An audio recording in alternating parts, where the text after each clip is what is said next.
Assalamualaikum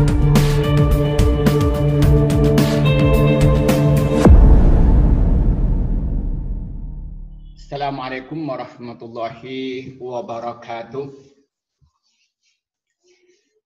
Alhamdulillahi rabbil alamin.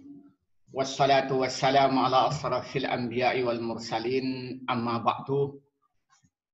Pemirsa dimanapun Anda berada, pada pertemuan kali ini kita akan berbincang-bincang tentang bisnis yang paling efektif di era COVID-19 itu.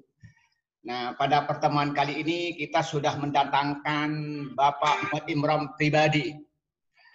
Beliau ini adalah seorang yang pakar di bidang bisnis online, dan di waktu yang sama beliau ini adalah pelaku. Jadi kalau dari sisi sekolah, beliau ini pernah sekolah di Rusia, pernah sekolah di Cina, dan di Indonesia dia itu sudah bukan satu hal yang baru dalam dunia bisnis online. Dan beliau ini adalah orang yang sangat langka di Kabupaten Jember khususnya, dan Indonesia pada umumnya. Beliau ini terus belajar dan belajar, tidak merasa puas dengan apa yang dia kerjakan, dengan apa yang dia ketahui. Maka untuk lebih dulu mari kita sapa. Assalamualaikum Pak Imron. Waalaikumsalam Gus. Ya, terima kasih Gus. Terima kasih. Iya. Ini Pak Imron, kita berbincang-bincang tentang tentang bisnis ya di zaman atau di era COVID-19 ini ya. Di mana kita ini bicara tentang bisnis di mana dengan COVID-19 ini banyak usaha-usaha mikro, kecil dan menengah ini yang mengalami bermacam-macam kesulitan ya.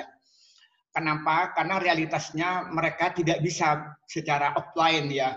Jadi orang jarang pergi ke toko, jarang pergi ke tempat-tempat ke minimarket dan sebagainya. Tapi lebih banyak mereka itu berbasis ke digital ya. Nah, tetapi menariknya usaha-usaha kecil ini kan tidak cukup perangkat, baik itu sifatnya itu alat maupun sumber daya manusianya, baik strateginya. Maka karena itu saya ingin mendengarkan dari Pak Imron prolog tentang digital marketing UMKM di era COVID-19 Go internasional. Silakan Pak Imron. Terima kasih. Assalamualaikum warahmatullahi wabarakatuh. Terima kasih hari ini dapat undangan dari Gus Wadud untuk bincang-bincang tentang seputar bagaimana mensiasati bisnis, pengembangan bisnis. Menurut saya bukan hanya UKM, tapi lintas bisnis global di era COVID ini. Bagaimana di era COVID ini bisnis tetap bisa menasional, go internasional, bahkan omset tetap naik. Nah, sebenarnya sudah menjadi acuan global sekitar dekade 5-10 tahun yang lalu, bahwa era digital itu adalah mendominasi kehidupan manusia, mulai dari saya katakan itu jasmani dan rohani manusia sudah didominasi oleh kehidupan digital gitu. Apapun yang berbasis digital, mulai digital marketing, mulai digital engineering dan segala digital, bahkan sampai pengolahan kerohanian, kebutuhan jasmani dan rohani itu bahkan sudah masuk di artificial intelligence di bidang digital. Sehingga digital itu tidak mengarah kepada hal-hal pemasaran saja, tapi sudah multi.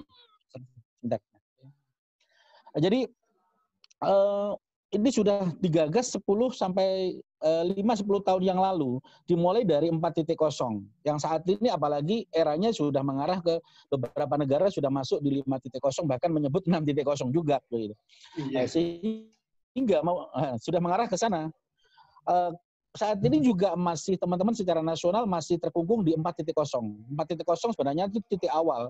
Semua orang online shop, bisnis digital bisa dimulai dari rumah-rumah, dilakukan individu. Sebenarnya saat ini kita sudah masuk bisnis global yang bukan individu lagi. Digital marketing itu sudah masuk ranah company, sudah masuk holding, bahkan sudah masuk struktural afiliasi bisnis besar. ketika kita melawan bisnis digital, melakukan bisnis digital marketing di era sekarang ini dilakukan secara individu keluarga, itu jauh ketinggalan sama sekali. Sehingga teman-teman baik yang ada di e-commerce, di unicorn, di berbagai medsos digital, bahkan di live streaming, yang menganggap bisnisnya, mengelola bisnisnya secara individual sudah mengalami kemunduran yang luar biasa. Pertanyaan kenapa terjadi kemunduran, kenapa online menjadi sepi, pasar menjadi sepi, bagaimana persaingan global tidak masuk. Sebenarnya mereka itu melupakan piranti-piranti digital yang harus dipenuhi gitu loh. Piranti-piranti digital yang harus dipenuhi, tahapan-tahapan digital yang sudah dilupakan, sehingga mereka ketinggalan, anggap aja ketinggalan zaman gitu. Nah, secara arti begitu, Gus. Sebenarnya bisnis digital ini tidak harus menjadi ahli programmer, tidak harus menjadi menjadi ahli programmer, ahli di bidang, tidak. Background-nya sarjana hukum. Dulu besar era nggak ada komputer, sama. Saya sebenarnya bukan ahli IT, bukan. Tetapi secara autodidak saya memang mau tidak mau bisnis itu harus mengikuti perkembangan IT. Usia saya yang sudah hampir 50 itu banyak teman-teman selevel saya sudah nggak mengikuti perkembangan IT. Bahkan teman-teman saya dijelaskan IT gaptek sekali. Apalagi bicara search engine yang berbasis pemasaran internasional yang hanya dilakukan melalui HP contoh. Produk ini bisa dipasarkan di Amerika, produk ini laku di Amazon, produk ini laku di Eropa, di Afrika. Itu semuanya bisa dikendalikan dari HP kita, bisa dikelola. Nah, tentu harus melalui sebuah teknik-teknik tertentu bagaimana produk saya, produk apapun sebenarnya ya, di dunia ini tidak ada yang bisa dijual. Jadi era digital ini yang menjadi terpenting bagi saya mensiasati bahwa begini, digital ini benar kata Allah itu menciptakan maaf dalam tanda petik tai kucing saja itu berharga. Bahkan dalam tanda kutip itu debu bertebaran, daun-daunan, semua yang semua kita buang itu tidak ada gunanya, sepertinya nggak ada gunanya. Disinilah di era digital ini apa yang kita lihat di depan mata kita secara digital itu bisa menjadi nilai finansial. Nah itu sehingga saya mencoba memahami dari produk sisi craft ya, memasarkan kerajinan di produk saya. Apapun yang saya lihat, benda apapun mulai dari limbah pasir, limbah udara, debu, daun-daunan, itu menjadi nilai finansial di beberapa negara yang tidak menjual itu. Asal kita smart dan cerdas di era digital ini memahami karakter produk. Apapun bisa menjadi uang. Itu salah satu yang bagaimana teman-teman nasional, baik UKM, baik company besar, apapun produk itu bisa dijual di era digital ini. Nah ini penting sekali. Kunci daripada digital menurut saya adalah mengikuti perkembangan, bukan mengikuti updating ilmu pengetahuannya, bukan. Tadi ilmu pengetahuan di dalam digital itu sebenarnya tidak ada, tapi yang ada adalah skill, keterampilan.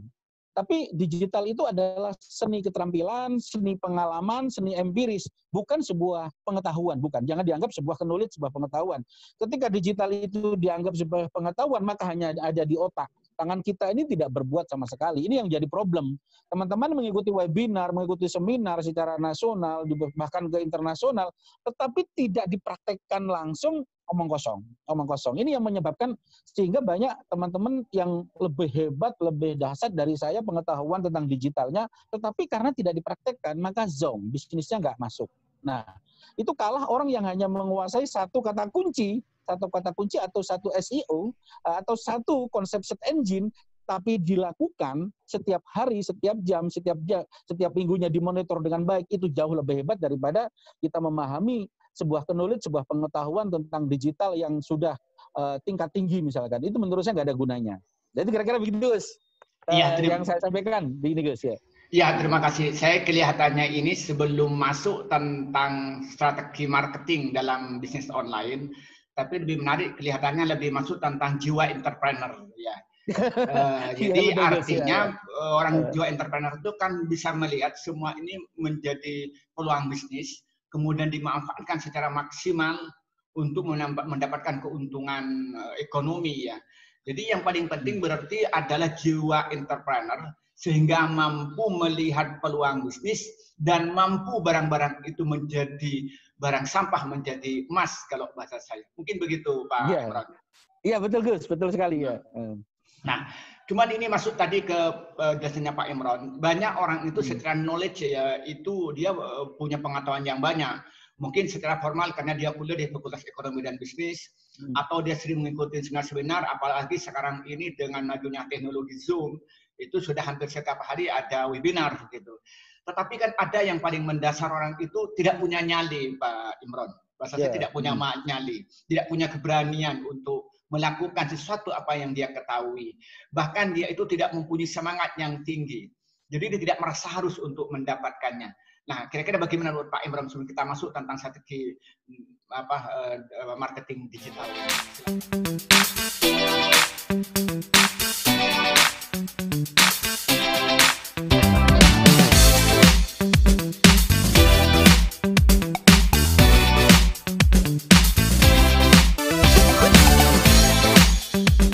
Ya, terima kasih, Us.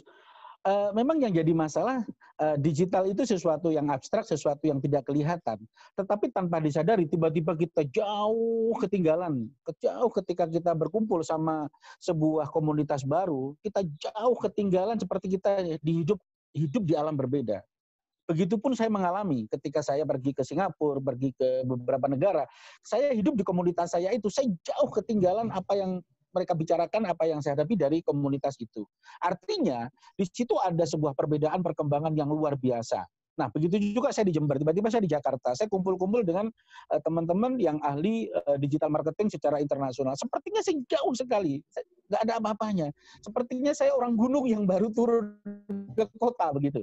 Nah, ini sering terjadi di sekitar kita, di pembicaraan-pembicaraan sekitar kita, teman, sahabat, itu sering terjadi di antara kita, bahkan di sesama mahasiswa, di sesama teman bisnis, sesama teman rekan bisnis, saudara, anak, istri, bahwa ada sesuatu informasi antara satu individu dengan individu lain, sebuah kesenjangan yang besar. Nah, ini yang membedakan antara orang yang update informasi sama orang yang tidak update informasi, termasuk di digital. Begitu juga kadang-kadang pengaruh informasi, update-nya, maksudnya update informasi dari daily, weekly, monthly, dan seterusnya, tentang baik itu yang berbasis digital atau non-digital, ketika dijadikan sebuah digitalisasi, orang yang update-nya itu jauh lebih tinggi, secara, nggak anggap aja secara empiris praktis, kemudian dilakukan digital, itu jauh ketinggalan. Tiba-tiba jauh ketinggalan informasi, baik yang dampaknya secara finansial. Dampaknya secara finansial itu akan nyata ketika dipraktekkan. Ini beda dengan para praktisi. Memang kalau praktisi, para dosen, umpama dosen, atau profesor, guru besar, saya menyarankan bahwa seorang dosen, seorang guru besar, itu harus memiliki sebuah lab menurut saya. Lab riset praktis secara baik di bidang entrepreneur, baik di bidang lab-lab digital harus memiliki lab. Kalau tidak, ya maaf, dalam tanda petik, mereka akan menjadi, saya katakan itu, ilmu pengetahuan hayalan. Ilmu pengetahuan hayalan yang tanpa dibuktikan secara real gitu. Jadi banyak sekali ilmu pengetahuan yang diajarkan, yang kita dapatkan itu hanya hayalan. Kenapa artinya hayalan? Tidak mampu dijalankan, hanya aja di otak kita tetapi tidak dipraktekkan. Itu saya sebut hayalan. Jadi apa yang menjadi knowledge atau pengetahuan yang ada di otak kita, sebenarnya 90% itu harus dipraktekkan dulu di dalam wujud. Apalagi di era digital ini. Ketika tidak dipraktekkan akan menjadi zonk. Begitu guys ya. Nah, jadi sebenarnya digital itu bagaimana, sejauh mana kita mampu mempraktekkan dari knowledge itu. Yang kita dapat dari webinar, dari seminar, seperti Zoom begini. Ketika, oh ini hebat, ini teori bagus, ini konsep bagus. Sebenarnya realnya bukan di situ.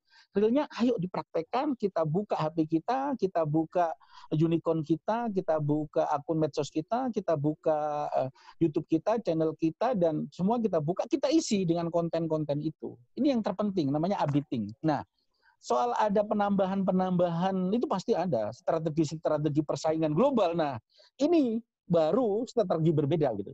Biasanya untuk pemula digital itu harus memulai memang dari updating ini Gus. Yang terpenting itu jalankan. Ya kira-kira itu Gus ya.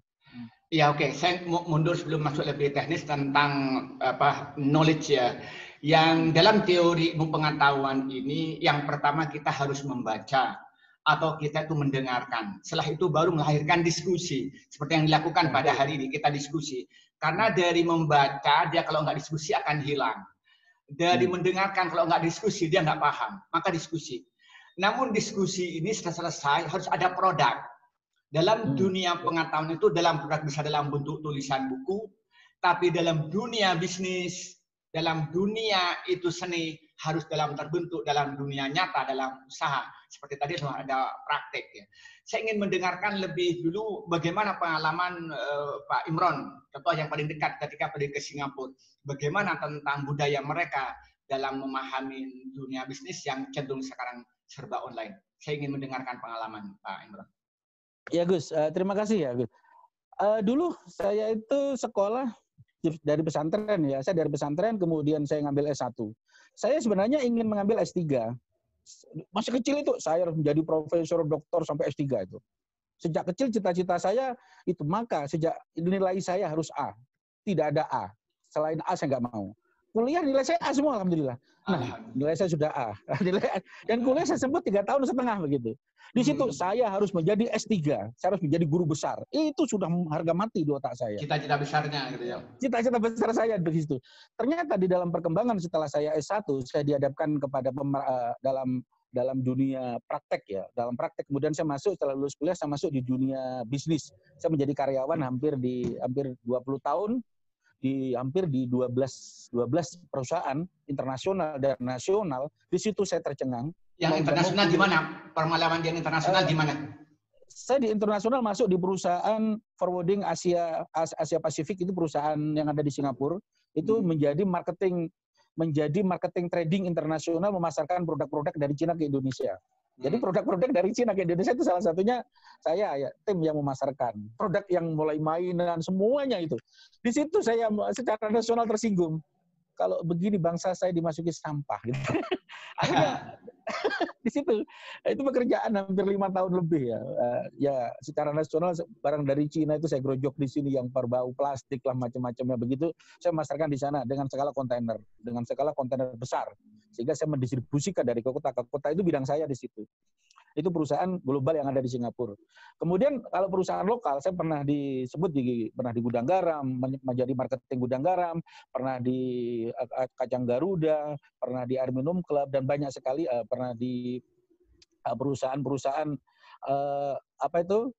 retailer lainnya. Banyak sekali perusahaan-perusahaan yang saya gabung. Di situ saya digembleng juga. Tetapi secara internasional saya banyak di perusahaan-perusahaan yang berbasis marketing digital. Sehingga saya memasarkan secara digital itu pada tahun era 2000 berapa ya. Saat itu belum era unicorn, belum ada. Tetapi saya sudah masuk di perusahaan-perusahaan yang berbasis digital. Ya. Jadi orang yang masih asing begitu. Orang belum mengerti tentang apa digital, sampai sudah melakukannya gitu, Pak Imron. Ya, sebenarnya antara tidak percaya juga, masa sih cara jualan begini laku? Masa sih hanya jualan foto-foto begini laku? Ini jualan konsep apa? Nah, itu ketika saya mengikuti materi-materi di Singapura dan beberapa di Jakarta dulu pernah orang-orang top ya, orang-orang top. Kadang-kadang ada James Kui, kadang-kadang banyak juga, ada James Kui, banyaklah pakar-pakar. Bahkan itu Bill Gates pernah juga ngajarkan begitu juga, ikut seminarnya Bill Gates dan banyak tokoh-tokoh internasional di bidang IT. Saya nggak yakin. Karena ini dunia baru di otak saya. Nah, di situ saya menemukan, kenapa saya membatalkan kuliah S2 saya. Itu saya batalkan karena kamu percuma kuliah tinggi-tinggi, jangan sampai, ya maaf, ini bukan berarti saya menghina kasar begitu. Kamu percuma, otak kamu, ilmu kamu selangit, tapi praktek kamu, ilmu kamu hanya mempraktekkan 10%. Sebenarnya kamu melakukan penjajahan logika, penjajahan mental, penjajahan kepribadian kamu sendiri. Di situ kamu melakukan pembodohan diri sendiri. Kenapa? Karena ilmu kamu hanya menjadi angan-angan di otak kamu yang tidak pernah kamu praktekkan. Nah gitu. Di situ saya dicekokin konsep begini. Perang batin lah istilahnya. Perang batin begitu ya dalam hatinya ya. Betul. Nah, sehingga teori-teori begitu, wah, kamu percuma. Mendingan kamu tidak usah kuliah. Kamu tinggal aja kamu kuliah kamu, karena kuliah kamu hanya teori. Nah, di praktek, di sini akhirnya saya mengikuti pelatihan-pelatihan, diklat 1 hari, diklat 1 minggu, 3 hari. Sebenarnya itu materi-materi S3 yang banyak diajarkan secara bisnis ya. Tapi secara praktis nih ya. Tapi di materinya lebih banyak praktis ya, lebih praktis ya. Iya. Di situ ternyata setelah saya walaupun nggak kuliah, saya saya sering masuk di perpustakaan UNER, perpustakaan UI. Loh, ini kok ada di buku ini konsep ini lah. Di situ akhirnya saya sambil bekerja, saya masuk di perpustakaan besar, universitas besar di UGM, di ITB dan seterusnya saya masuki. Ternyata ada kajian-kajian itu yang diajarkan di perusahaan-perusahaan berbasis internasional itu. Itu ada semua. Di tesis, disertasi saya baca ada. Nah, itu saya baca disertasi orang-orang besar, orang-orang sukses, yang para menteri-menteri itu yang ada di UGM, yang ada di UI itu saya baca. Oh, ternyata sama. Kenapa di Indonesia nggak jalan? Ini sudah ditulis semua. Seharusnya Indonesia lebih maju dari Jepang atau dari Cina, dari Eropa. Karena ini yang bikin mandek. Nah, di sini saya merasa, oh berarti kata mentoring saya betul. Nah, gitu. Di situ menjadi yakin, menjadi sebuah keyakinan saya yang harus merubah. Saya tidak melanjutkan S2 ketika itu, Gus. Kira-kira begitu, Gus. Ini sehingga saya harus menekuni apa yang saya baca harus saya jalankan. Apa yang saya baca hari ini harus saya jalankan. Apa yang saya lihat hari ini harus saya jalankan. Ketika tidak saya jalankan, sebenarnya saya telah membodohi pikiran saya sendiri dengan khayalan. Itu.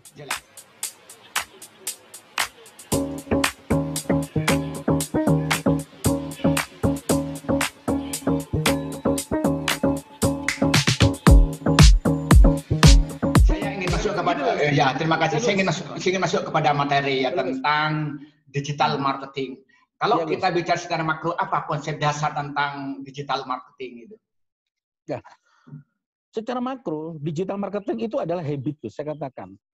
Barang siapa digital marketing itu tidak menganggap sebuah habit baru, baik habit di dalam rasa, di dalam karsa, di dalam berpikir, di dalam berkarya, di dalam bertindak, di dalam perilaku, bahwa kita tidak mengelola habit-habit kita menjadi secara digital, sebenarnya kita bukan manusia digital, bahkan kita menjauhi digital atau kita ketinggalan digital. Itu konsepnya, Gus.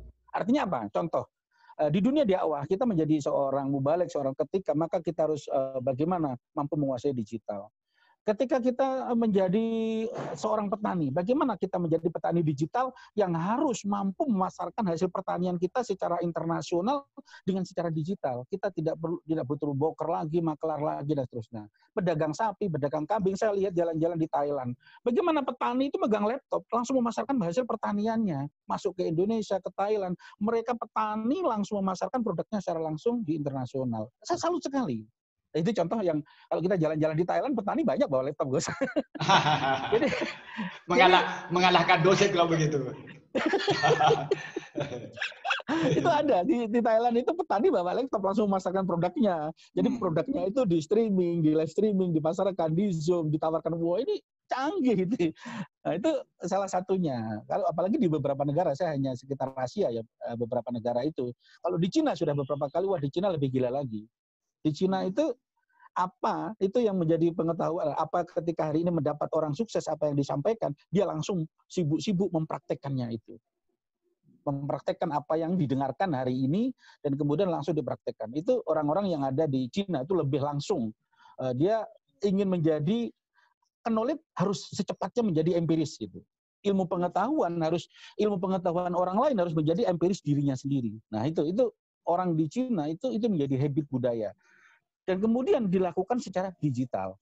Mengapa secara digital? Digital itu sebuah keniscayaan yang tidak bisa ditinggalkan. Artinya habit baru yang tidak bisa ditinggalkan, suka tidak suka, mau tidak mau harus dimakan. Barang siapa yang tidak makan, pasti ketinggalan zaman.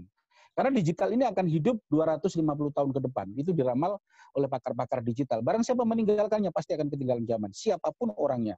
Tidak peduli kiai, tidak peduli siapapun orang kaya, ketinggalan. Gitu. Nah, dari sinilah saya menjadi terenyuh bahwa digital itu sebuah keniscayaan. Nah, baik secara marketing, baik secara apapun, itu keniscayaan yang tidak bisa dipungkiri. Bahwa ini adalah habit baru yang diciptakan Tuhan, dan kemudian menjadi habit barat. Saya tidak mengatakan ini habit barat, habit muslim, tidak. Tapi digital itu adalah sebuah era yang bagaimana 250 tahun ke depan itu masih menguasai habit baru ini.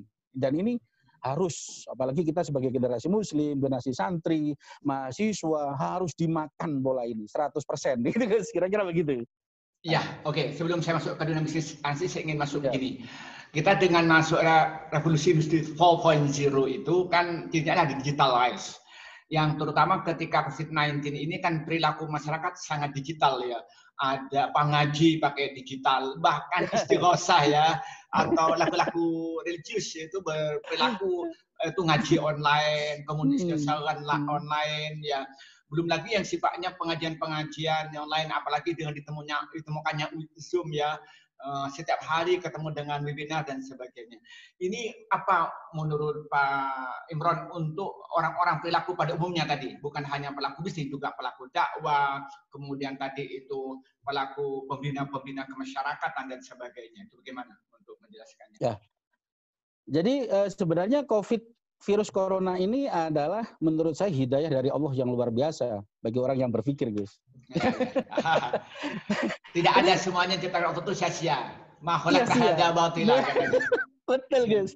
Jadi corona ini adalah sebuah hidayah yang luar biasa bagi yang berpikir, bagi menjalankan bisnisnya. Sebenarnya orang Islam atau siapapun yang tidak memahami, yang sebelumnya tidak menjalankan ini, kemudian dengan ada corona ini mau tidak mau terpaksa suka atau tidak ternyata harus dilakukan. Nah, ini sebenarnya hidayah bagi ribuan atau jutaan orang telah menjalankan konsep digital. Nah, teman-teman saya banyak kiai, banyak santri yang dulunya gaptek digital sekarang sudah ahli webinar, ahli Zoom. Terpaksa. Ya kayak saya ini kena harus ngajar pakai daring di YIN, di YIS, di UNED. Kemudian undangan seminar halal bihalal harus pakai Zoom. Terpaksa harus belajar tentang dunia Zoom.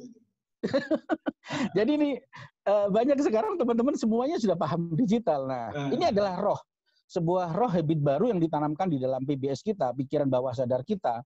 Sebenarnya kita telah di-upgrade sebenarnya. Telah di-upgrade bahwa digital itu seperti itu, kepentingannya seperti itu. Jadi pikiran kita sebenarnya sudah dilatih dengan habit digital. Nah, itu artinya dengan terpaksa dengan Covid ini banyak orang yang pikirannya telah di-upgrade, ditanamkan secara pikiran bawah sadarnya itu ditanamkan digital. Nah, ketika ini disadarin, tinggal mengembangkan fondasi ini ke arah digital yang mana? Apakah digitalnya kita akan menjadi socialpreneur? Artinya akan menjadi kita menyebarkan apa ilmu pengetahuan kita, menyebarkan tentang kaidah-kaidah agama, menjadi syiar, itu menjadi socialpreneur atau sosial keagamaan. Nah, itu tergantung kita. Atau menjadi social business, atau menjadi entrepreneurship dari digital ini. Ketika menjadi digital ini harus menjadi mesin pengeru uang, pencetak uang, berarti diarahkan ke digital marketing begitu. Nah, ketika ini sudah menjadi basic, sebenarnya teman-teman nggak perlu ragu lagi apa yang kita pasarkan. Omongan kita seperti ini itu bisa dijual yang harganya lumayan juta, bisa puluhan juta begitu. Omongan kita seperti ini, konsep-konsep begini. Atau keahlian kita, skill kita, bisa melukis, bisa menggambar, bisa bercerita, apapun bisa dijual secara digital. Dan semuanya memiliki pasar, asal konsisten. Nah, dan istiqomah gitu, kuncinya di situ. Karena apapun yang dijual, contoh. Saya punya teman itu seperti ini, Gus. Nah, ini contoh, saya ambil contoh. Ya, silakan. Ada teman saya itu hobinya bunga seperti ini, Gus. Kebetulan saya ini di taman ya. Teman saya tiap hari memiliki bunga seperti ini, ditanam, dikembangkan banyak. Kemudian dia nggak paham digital, nggak tahu apa-apa. Nah, karena terlalu banyak, dia sering melakukan live streaming, melakukan Zoom begini, kemudian ditawarkan, diupload di Bukalapak, di Tokopedia, di Lazada, bahkan di beberapa negara, di eBay. Ternyata laku dan sekarang menjadi sukses, menjadi pengusaha bunga ya. Pengusaha bunga itu contoh. tapi bukan bunga desa ya. Iya betul. Itu artinya bahwa jangan berpikir produk itu harus bermerek, harus begini, tidak. Jadi apa saja yang kita lihat, kita ketika itu di-branded sedemikian rupa, dikemas sedemikian rupa, bisa dijual. Bahkan daun-daunan, sampah di sekitar kita, daun apa saja, daun maunia atau gedebok pisang, ketika dikemas sedemikian rupa, bisa dijual secara internasional. Itu bisa. Gitu. Jadi era digital begitu. Ya, Gus. Ya, saya ingin melihat tadi, masuk lebih teman tadi, tentang hubungan, tentang banyak UKM itu yang mengalami hambatan, bahkan ada yang kalah persaingan ya berkenaan dengan COVID-19 ini, apa hubungannya gitu ya. Kok pemenangnya pengusaha-usaha atau perusahaan-perusahaan besar. Padahal ketika krisis itu 98 itu justru UKM yang menjadi penumpang utama. Kalau saya kok terbalik ke UKM yang berat menghadapi krisis yang disebabkan oleh COVID-19 ini. Ya, bagus ya Gus. Memang di era-era tahun berapa ya? 2000-an atau 9000-an bahwa 98 sampai 99. Di era 98, UKM itu bisnis yang tidak bisa terpengaruh oleh penurunan dolar dan seterusnya, kurs dunia tidak pengaruh. UKM selalu eksis. Tapi sekarang jangan bicara begitu. Pemerintah tidak boleh bangga dengan itu. Saya mengatakan secara pribadi boleh disensus bahwa ketika perusahaan UKM dulu menjadi primadona, menjadi aset negara yang primadona yang tidak terpengaruh adanya perubahan dolar dan seterusnya, iya. Tapi sekarang tidak bisa begitu. Mengapa? Karena di era digital ini ada teori terbalik. Perusahaan-perusahaan besar sekarang sudah masuk menguasai ranah digital, mengarah ke digital. Nah, mereka sudah menyusun konspirasi besar pemasaran global secara digital. Sementara UMKM yang sudah merasa memasarkan digital terlena bahwa digital itu dilakukan secara individu, secara keluarga, secara sendiri, dia terlena di situ, padahal digital itu perlu diupdate. Nah, UKM-UKM yang masuk di level ini akan ketinggalan secara digital karena dia tidak mengembangkan bisnisnya. Ya oke lah, mereka sudah kemarin bisa jualan di Bukalapak, di Tokopedia, di Lazada, di eBay, itu dilakukan sendiri, enaklah online. Saya sendiri dengan istri saya cukup. Nah, sampai bertahun-tahun, sampai era 2000, ketika kena COVID, nah, sementara perusahaan-perusahaan besar, perusahaan-perusahaan raksasa menjual produk yang sama, yang secara pabrikan itu diproduksi sama dengan hasil UKM, mereka dijual secara massal, dikelola secara digital di sini. UKM kita banyak mati, banyak nyungsep, karena UKM kita tidak melakukan update. Sementara perusahaan besar itu masuk di ranah digital semua. Kita buka di Bukalapak, di Tokopedia, di Shopee, itu sudah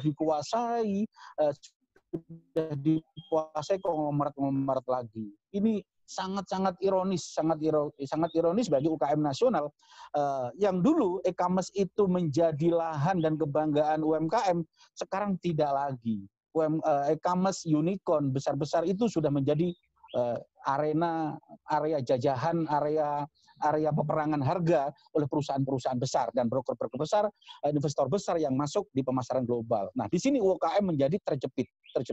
Sehingga kalau dilakukan sebuah audit, menurut saya, audit secara global, e-commerce itu dikuasai, kalau tahun-tahun 90 dikuasai UMKM, produknya sekarang tidak lagi. UMKM saya katakan paling banter 5% sampai 10%, sisanya perusahaan-perusahaan besar yang berafiliasi dengan UKM, yang mengambil produk-produk UKM. Sehingga UKM di sini lagi-lagi dalam tanda petik saya terkoloni, terjajah atau termiskinkan lagi begitu. Ini ironis sekali karena kebangkitan UMKM yang kita dambakan akan menjadi zong lagi. Nah, ini yang terjadi. Kita lihat di Bukalapak, di Tokopedia, di Shopee, di Lazada, itu sudah dikuasai perusahaan-perusahaan besar, bukan UKM lagi. Hanya segelintir beberapa persen UKM memang yang bisa bertaruh di sana, yang melakukan update secara company yang dulu menjadi perusahaan, oke lah online itu dilakukan secara rumahan, sudah mencoba mengelola secara company.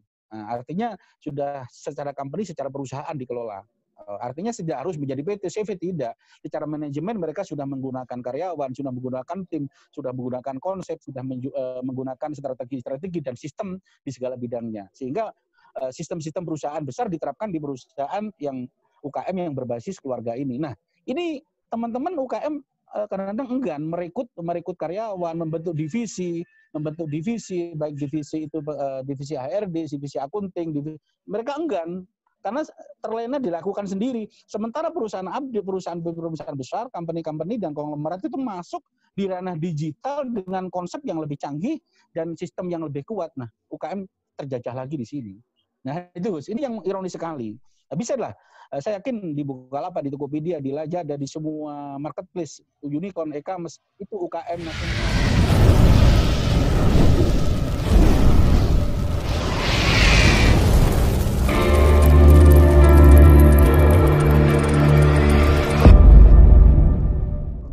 Saya kan bersaing lagi hanya ya, saya melihat begini ya, kan IT ini kan begitu cepatnya ya perkembangannya. Kadang-kadang program satu belum dikuasai, dia itu YouTube belum menguasain, sudah ada Google Map.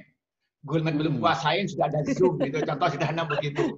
Kemudian lagi desain ya, kita belum menguasai Facebook, sudah ada IG.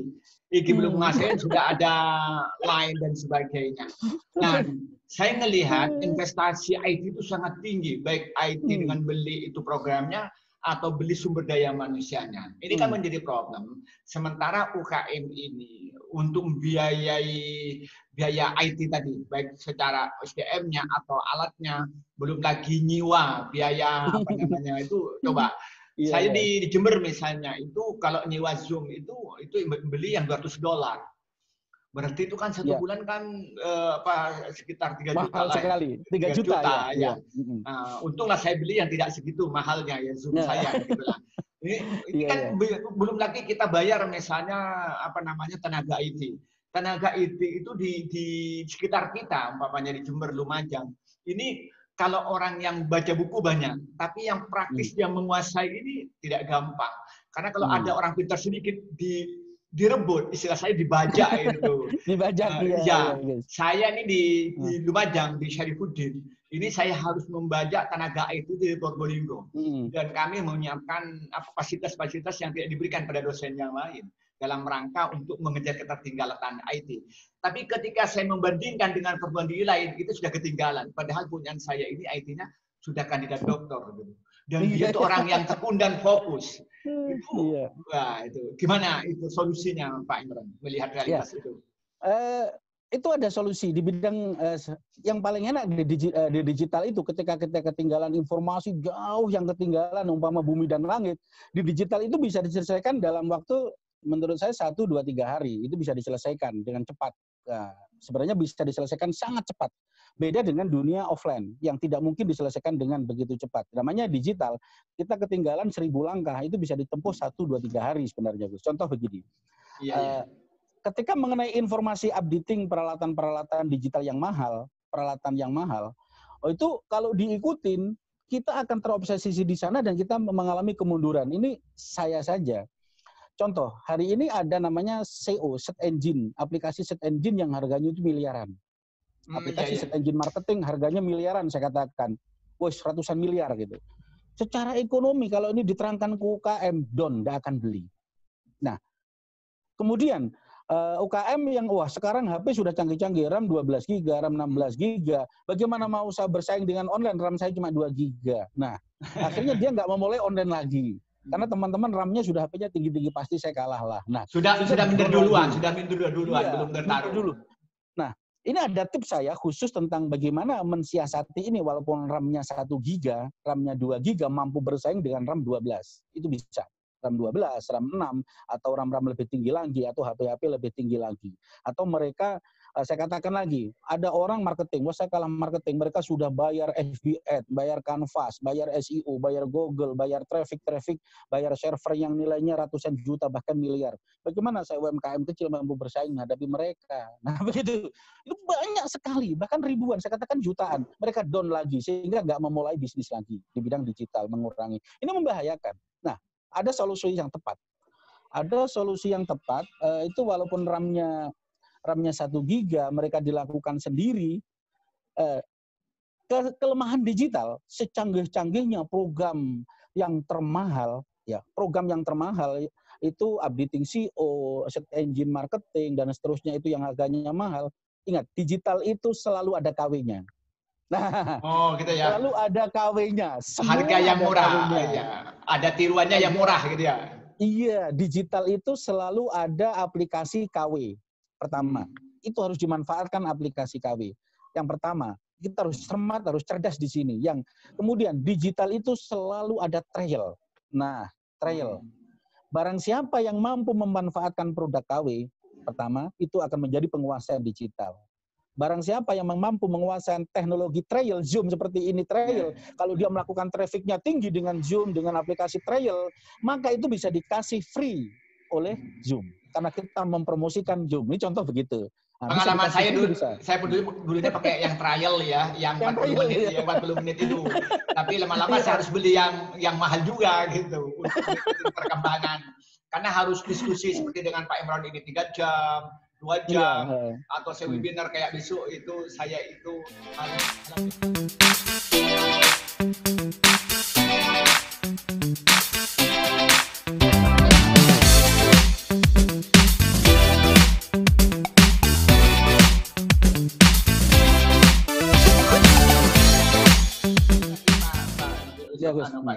Nah, kemudian berikutnya, bagaimana kita itu menghadapi UMKM itu di COVID-19 ini supaya bangkit, bahkan tidak hanya sekedar nasional, tapi go internasional. Apa langkah-langkah yang harus dilakukan itu dalam kondisi kayak sekarang ini dengan memanfaatkan bisnis online atau digitalize ini? Ya, jadi sekarang perlu dipahami bahwa teman-teman UMKM, teman-teman para entrepreneur di bidang digital, digital itu sudah mengalami updating global yang tidak terbatas lagi. Karena hari ini contoh aplikasi Zoom, aplikasi Zoom 6.0 itu 2-3 hari bahkan sekian jam bahkan sekian hari bisa menjadi updating yang titik 6, titik 6, 01, 02, 03 itu begitu cepatnya. Begitu juga Facebook, semua aplikasi updating itu yang sangat cepat. Nah, kemudian perubahan-perubahan digital, kemunculan teknologi search engine itu yang perubahan kalau diikutin secara akal tidak mampu. Itu akan berubah secara cepat dan informasi itu sepertinya kita ketinggalan jauh. Nah, disinilah teman-teman kadang-kadang merasa aduh nggak mampu ketinggalan. Bagaimana cara mensiasati ini? Cara mensiasatinya mudah. Digital itu dimulai dari satu. Kalau kita main digital di Facebook contoh, masuk digital di Facebook, HP kita itu hanya mampu di Facebook, maka sebenarnya kita bisa menjadi master Facebook atau raja Facebook, raja marketing di bidang UKM, di bidang Facebook. Biarkan di e-commerce ketinggalan, di seterusnya, asal kita menjadi raja di Facebook. Bagaimana caranya? Digital itu kuncinya adalah nomor satu. Seberapa besar, seberapa banyak, seberapa mampu, seberapa lama, seberapa praktis kita melakukan posting. Posting, iya, seberapa banyak. Jadi harus punya tenaga khusus yang bagian posting kalau begitu. Nah, betul. Kunci menguasai. Jadi perusahaan besar itu kan selalu beli sistem, beli sistem. Sementara kekuatan UKM itu adalah nongkrong di depan HP, di depan kamera, itu sangat kuat. Disinilah kekuatan UKM itu menguasai posting. Jadi kalau Anda menjadi Facebook, sudah seluruh bisa menjadi grup, bisa menjadi profil Anda, bisa menjadi grup-grup besar, itu kuasai dengan posting Anda setiap jam selalu posting. Asal jangan nyempam. Posting sebanyak mungkin. Kalau Anda ingin menjadi raja Facebook, raja marketing, dan seterusnya di Facebook. Atau begitu juga raja marketing yang di Bukalapak, di Tokopedia, atau dimanapun, atau di IG, dan seterusnya. Kita kuasai di seluruhnya itu dengan updating, dengan posting. Artinya posting itu kita memposting produk ini. Updating itu artinya ketika postingan yang kemarin kita itu kurang bagus, harus diupdate lagi. Nah, ini secara to be continuous berkala.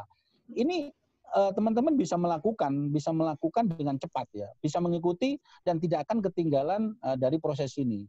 Itu tidak akan ketinggalan lagi karena melakukan updating ini. Nah, itu kunci.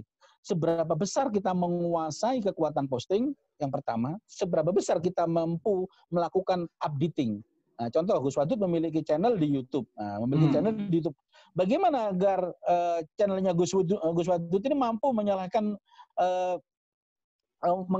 trafiknya misalkan Anwar Jahid gitu ya. Contoh begitu. Mampu bersaing dengan misalkan Habib Syekh dengan trafiknya yang tinggi, itu bisa sebenarnya.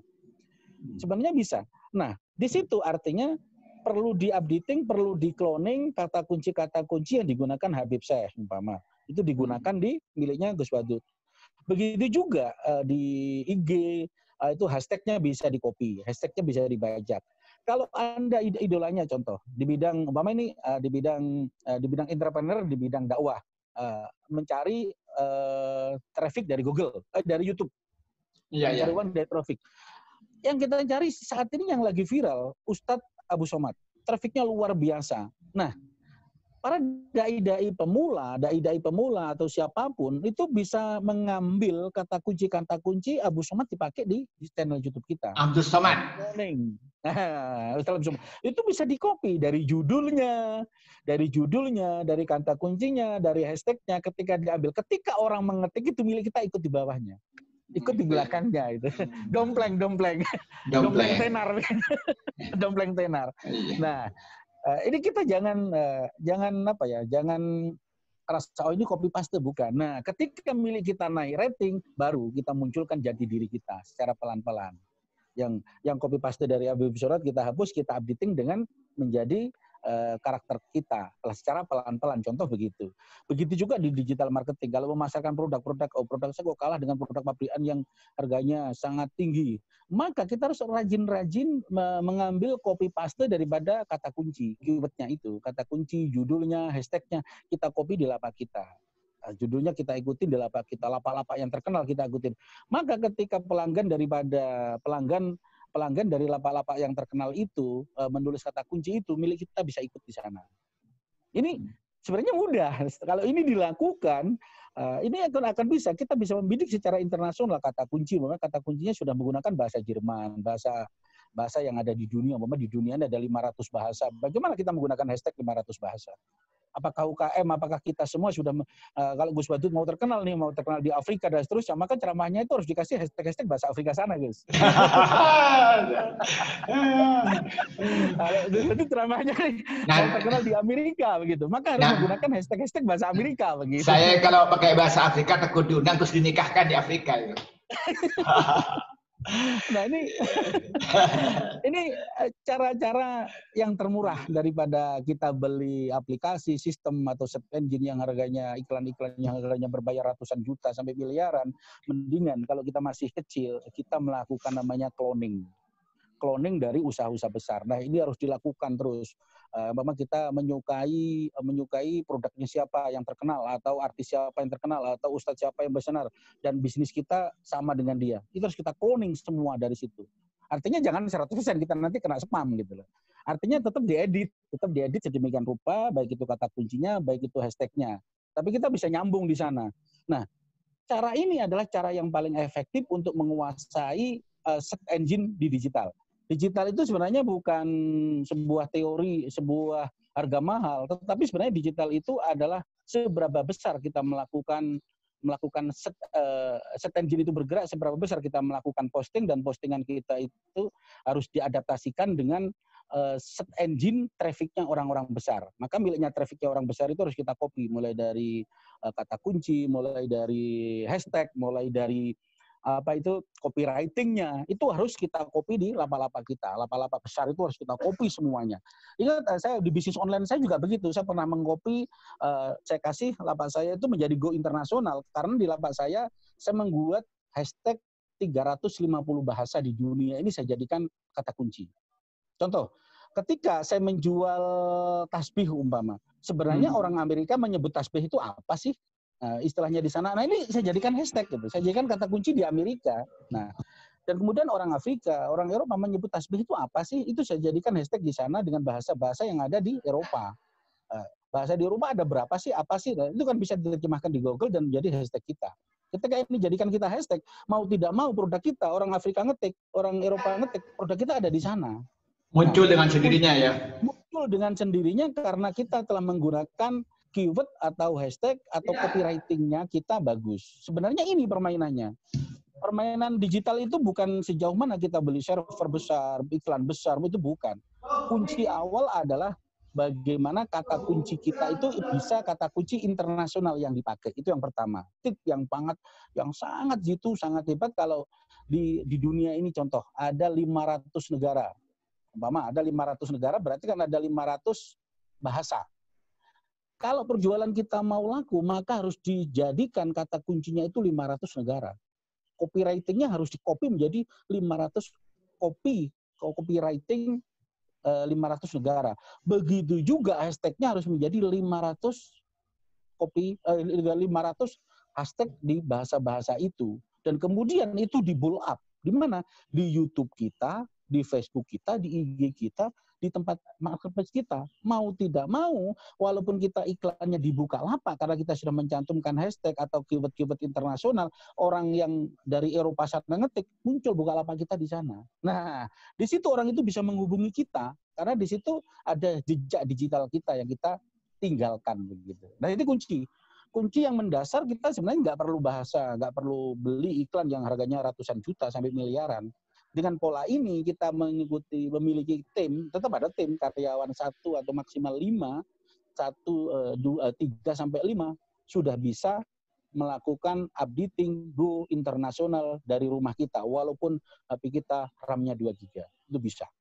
Caranya adalah menguasai pertama posting dengan kata kunci 500 bahasa di dunia. Hashtagnya 500 bahasa di dunia, copywriting-nya. Ini fondasi dasar go internasional UKM kita. Yang jadi masalah adalah apakah kita sudah mampu melakukan. Dan seberapa besar kita melakukan itu gitu. Dan ada kemauan. Apakah ada kemauan untuk melakukan itu? Betul. Ini fondasi dasarnya di situ. Jadi fondasi dasarnya kita nggak usah belajar search engine, strategi ini, strategi Eropa, strategi itu menurut saya terlalu tinggi. Kita nggak usah pelajari search engine itu. Atau kita beli traffic atau beli beli iklan-iklan seperti yang ada ditawarkan. Ya maaf, bukan berarti di FB Ad dengan harga yang puluhan juta, ratusan juta dan seterusnya, bukan berarti itu salah. Itu menurut saya juga nggak ada gunanya. Sampai sekarang hari ini saya nggak bermain FB Ad, nggak bermain Canvas. Itu saya tinggalkan 100%. Sudah 5 tahun yang lalu FB Ad, Canvas yang begitu hebatnya saya tinggalkan, saya lupakan, tidak saya lakukan. Tetapi saya mengikuti perkembangannya. Oke. Nah itu.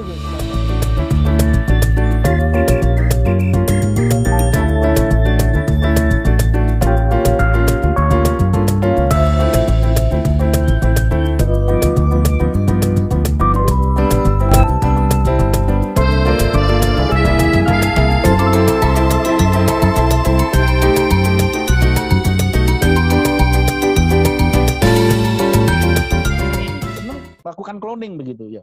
Oke, mungkin ini sebagai nanti mendekati closing statement. Ada begini, kan bisnis itu kan ada dua, ada barang, ada jasa. Bagaimana teknisnya? Contoh begini, tadi kalau barang kelihatannya lebih gampang dijelaskan. Ya. Tapi kalau bisnis jasa, misalnya ingin mengadakan bisnis pengajaran bahasa Inggris online, pengajaran bahasa Arab online, atau bisnis-bisnis yang lain sifatnya jasa. Apakah ada perbedaan dalam strategi bisnis online ini dalam menggunakan marketing, digital marketing itu, Pak Imron?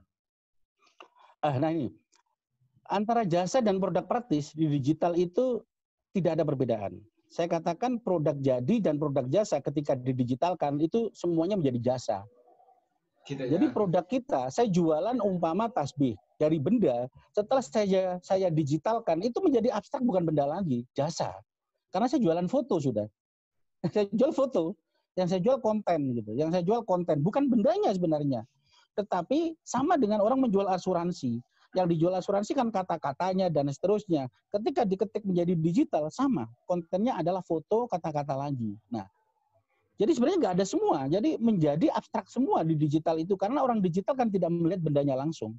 Nah, dari pola pikir yang seperti ini kalau ini dipahami secara digital itu nggak berpengaruh. Tinggal ada perbedaannya sebenarnya kecil. Kalau produknya itu yang real, maka kita melakukan ukurannya itu space, ukurannya volume, ukurannya diameter. Ukurannya di sana. Kualitas, ukurannya kualitas. Tetapi yang jasa adalah ukurannya adalah sama. Tidak bicara space, tidak bicara volume, tapi bicara excellent service. Nah, bicara excellent service, bicara layanan prima. Itu perbedaannya hanya di situ. Ketika kita bicara excellent service, berarti kita jualan namanya content service. Content service atau copywriting service. Berarti kita bicara pelayanan copywriting service atau content service. Itu yang membedakan. Nah, itu guys. Ya, ini mungkin untuk closing statement begini. Apa rekomendasi Pak Imron untuk pemula, terutama teman-teman mahasiswa atau sarjana yang punya keinginan untuk dia masuk ke dunia bisnis, terutama menggunakan bisnis online atau digital marketing ini, agar supaya dia pada akhirnya menjadi pengusaha yang go internasional seperti yang dialami oleh Pak Imron. Jadi untuk menjadi entrepreneur go internasional, walaupun itu masih mahasiswa, katakan mahasiswa HP RAM 2 GB begitu ya. Iya. Itu bisa dimulai dari hari ini. Jadi bisa dimulai dari ini. Kita digital itu konsepnya adalah melakukan hari ini dengan apa yang kita miliki. Jadi kuncinya di situ. Melakukan hari ini dengan apa yang kita miliki alat digital kita. Umpama HP kita RAM 1 GB atau RAM 2 GB dengan kamera yang sangat kecil. Ya, ada gangguan Gus? Ya, ada mobil ini yang kena alarm ya. Iya, kena alarm. Oke. Jadi kan begini ya, mungkin bahasa kita kerjakanlah apa yang ada, tapi jangan pernah puas dengan apa yang ada. Kira-kira begitulah. Betul. Jadi kita memulai dari apa yang kita miliki, jangan yang dimiliki orang lain. Kita kerjakan maksimal dengan powerful yang kita miliki. Dari alat HP kita, dari produk kita tawarkan secara maksimal. Nah, dan kita ceritakan secara objektif, secara penawaran. Nah, di situ digital kadang-kadang kita memasarkan, maaf, produk ini saya foto dengan kamera segini karena kemampuan saya masih segini. Nah, gambar sehingga kurang terang. Itu menjadi deskripsi menarik ketika dibeli orang-orang yang hebat. Itu pernah saya lakukan. HP saya ini RAM-nya, kameranya berlapis-lapis. Saya pernah memotret dengan kamera HP RAM 1 GB. Jelek sekali. Maaf, ini saya foto dengan HP jelek, HP ini, tapi memang saat itu saya adanya di luar pulau adalah dengan adanya HP ini, orang di sana. HP saya habis kehabisan baterai, jadi saya foto dengan hasil sejelek ini. Tapi inilah real foto produk asli yang saya foto dari produk itu. Wah, laku keras, Gus. Karena saya menjual originalitas. Nah, ini ketika konten kita atau copywriting kita atau deskripsi kita itu lebih meyakinkan, kadang-kadang orang menjual ini. Ya. Bentar, Gus ya. Oke ya. Ya. Nah, ini kadang-kadang lebih orang akan melihat bahwa konten itu nomor satu daripada casing begitu. Nah, sehingga kadang-kadang ketika kita menggunakan alat apa adanya, orang akan melihat konten bukan casing lagi. Orang paham, oh ini memang kualitas HP-nya seperti ini, kemampuannya. Orang akan bicara konten ketika itu. Ini artinya masih ada peluang besar bagi kita yang jadul, yang pemula, yang HP-nya rendah kualitasnya, atau internet kita rendah, kita bisa melakukan secara maksimal, bahkan bisa bersaing secara internasional bisa. Asal kita tetap yakin dan optimis dan melakukan pekerjaan-pekerjaan besar. Nah, online itu adalah seberapa besar yang kita lakukan hari ini adalah perilaku orang-orang besar gitu. Perilaku perusahaan-perusahaan besar, perilaku para pebisnis online pakar-pakar dunia yang sudah besar, kita lakukan dengan mulai dari alat yang apa adanya sama dengan mereka. Maka itu akan lebih cepat mengimbanginya gitu. Jadi dia harus menggunakan cara berpikir seorang pengusaha besar dan bertindak seperti pengusaha besar, begitu ya? Nah, betul sekali, maksud saya ke sana. Itu sangat penting sekali.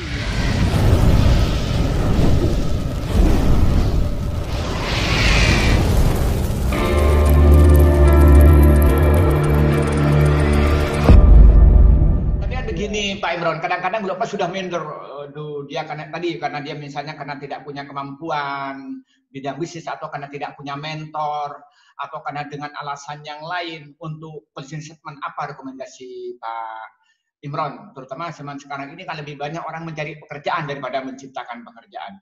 Apalagi dengan tadi itu ada hikmah COVID-19 kalau bahasanya Pak Imron. Jadi bagaimana yang kita lakukan hikmah ini yang dulunya itu masalah justru menjadi peluang, kan teori apa Niziswat kan begitu. Bagaimana tantangan menjadi sebuah peluang, justru kelemahan menjadi sebuah kekuatan. Apa closing statement yang disampaikan oleh Pak Imron? Ya. Memang ketika teman-teman memulai bisnis digital, aduh, baterai saya hampir habis nih, Gus. Ya, mungkin setelah ini diakhiri closing statement. Ya. Jadi semoga nggak mati di tengah jalan ya, lagi di taman. Nah, jadi kuncinya sebenarnya yang menjadi kendala kita adalah kita tidak berani memulai karena di otak kita itu sudah ketinggalan. Nah, sudah ketinggalan. Aduh, saya ketinggalan dengan itu, ketinggalan dulu. Artinya minder dulu sebelum kita berbuat. Ini yang menjadi masalah, menjadi problem teman-teman UKM atau mahasiswa atau siapa saja merasa ketinggalan dulu. Ini yang membahayakan sebenarnya. Sebenarnya orang-orang besar, pebisnis online yang besar, anggap aja seperti saya kini, itu merasa ketakutan sekali dengan bermunculannya anak-anak muda yang melihat anak-anak muda begitu semangatnya, wah itu nanti yang menggantikan bisnis saya. Mereka berpikirnya begitu juga sebenarnya. Sama. Khawatir dengan newcomer ini ya. Iya, mereka sangat khawatir dengan newcomer ini, itu nanti yang menggantikan bisnis saya, yang akan mau ngobrak-ngabrik, yang akan menguasai bisnis saya menjadi mereka. Sebenarnya kan sama pola pikirnya. Sementara yang kecil, wah saya kalah dengan dia. Nah, itu yang terjadi. Yang terjadi seperti itu gitu loh. Nah, apalagi ditunjang oleh ekonomi, Gus, yang menjadi John kita. Aduh, itu pebisnis besar, naikannya Alphard, wah gitu. Wah itu bisnis besar, laptopnya canggih, HP-nya canggih, wah kameranya canggih. Wah saya masih memula, ya minderlah. Jadi bawa kamera, main-main di jalan, HP-nya disembunyikan, kameranya disembunyikan, malu karena enggak, itu ini yang membahayakan gitu loh. Ini jangan dilakukan. Kita harus optimis, kita harus pede bahwa kita harus melakukan pekerjaan-pekerjaan orang besar, perilaku-perilaku orang besar dengan alat yang apa adanya, yang terjelek dari diri kita yang kita miliki. Itu lebih hebat perilaku ini akan, dan ini menurut saya akan menjadi perilaku orang besar. Menjadi dan kita akan menjadi besar ini. Ini kunci, Gus, kunci utama para UKM, jangan minder dengan produknya yang masih kecil, bahwa itu harus dilakukan. Perilaku-perilaku orang besar itu harus kita lakukan di bisnis kita, di usaha kita, di segala bidang kita. Itu harus kita lakukan perilaku-perilaku itu. Maka secara otomatis saya yakin akan berubah gitu. Itu Gus kuncinya ya. Oke, terima kasih ini Pak Imron sudah 40 sudah kita berbincang 70 menit kita bicara ya. 70 menit ya Gus. Ya kita ingin disimpulkan, tapi yang penting Pak Imron sudah memberikan pengalaman dia sebagai pengusaha di dunia online, yang beliau ini mulai diri sebagai karyawan dan karyawan di perusahaan besar dengan mereka dibimbing oleh tenaga-tenaga yang hebat sampai pada akhirnya mandiri, ketika mandiri juga bukan hanya pengusaha lokal, pengusaha internasional, dan beliau ini memberikan penjelasan-penjelasan. Mungkin bahasa beliau ini bahasanya masih tinggi, mungkin dia banyak belum ditangkap oleh teman-teman terutama pemula. Tapi jangan putus asa, ini nanti kita akan membuat dialog lagi yang sifatnya fokus, mulai bagaimana cara membuat Facebook yang bagus, sehingga nanti itu menjadi alat marketing yang bagus ya, atau bagaimana dia buat IG yang bagus, atau web yang bagus, atau dan sebagainya, atau YouTube yang bagus. Nanti kita dibahas berikutnya pada pertemuan yang akan datang. Yang paling akhir dari saya mengucapkan terima kasih Pak Imron. Sama-sama Gus. Menyiapkan waktu selama 70 menit ini tadi, ini ngomong panjang lebar. Semoga ini bermanfaat kepada teman-teman, karena ini ditonton cukup banyak orang di Facebook saya ini, dan banyak yang ini sangat senang dengan pertemuan ini. Semoga kita berlanjut. Dari saya, wallahul muwaffiq ila aqwamit thoriq. Wassalamualaikum warahmatullahi wabarakatuh.